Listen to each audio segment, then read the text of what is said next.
Plus the dark available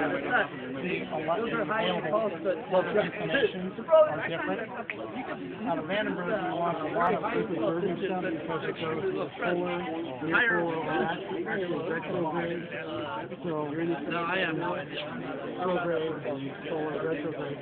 The retrograde orbit will get you a sun secret orbit, so it passes over the same. The local time is always the same every time that spacecraft. So as the Earth rotates, every time it passes a particular latitude, it's always the same local time. So you get, if it passes over our latitude at noon, when you do a whole day, your observations show the same time all around the Earth. So you get consistent data. Again, each day it's a ground track, so you get the same observations every day. After day after day, it's the same spot at the same time.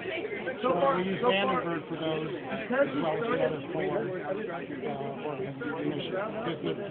The inclinations that you get are kind of defined by what you're going to hit. You're welcome. I have a question about this. How do you guys do it so none of the satellites you guys go take all these pictures from every planet and all that, like get near it, get sucked into... Okay, wait, slow down. How do we do what? Find a way so any satellite you guys send that takes pictures gets sucked into the orbit by its field. Gets sucked into the orbit? Yeah, like, you know how it has a magnetic field, so you could attract it and pull it inside its orbit and then crash it into its own planet. Like, so it won't actually go all the way in, you know? How do we... You know how when you go and take a picture from with a satellite, right? If it gets too close, it gets sucked in. How do you avoid that? In other words? Well, it's just a matter of velocity. It's just a matter of how fast it's going and how far away from the planet it is. So if we were to be going the same speed, but angled in like this and aimed it right here, that's where we'd end up. If we're going the same speed but aimed out here, then we'd have a completely different orbit. We would have a different orbit on this side as well. So orbital mechanics is not easy, but it's also not, the most difficult thing to understand.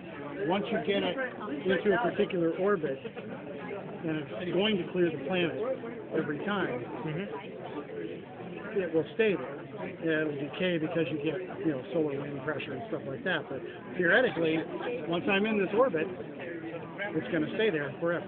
Forever? There's no way anything like in natural causes or any disturbance there are disturbances that will decay in orbit. So you get solar wind pressure, you get some magnetic forces on the vehicle itself, you get gravitational effect of the planet twist the orbit around and stuff.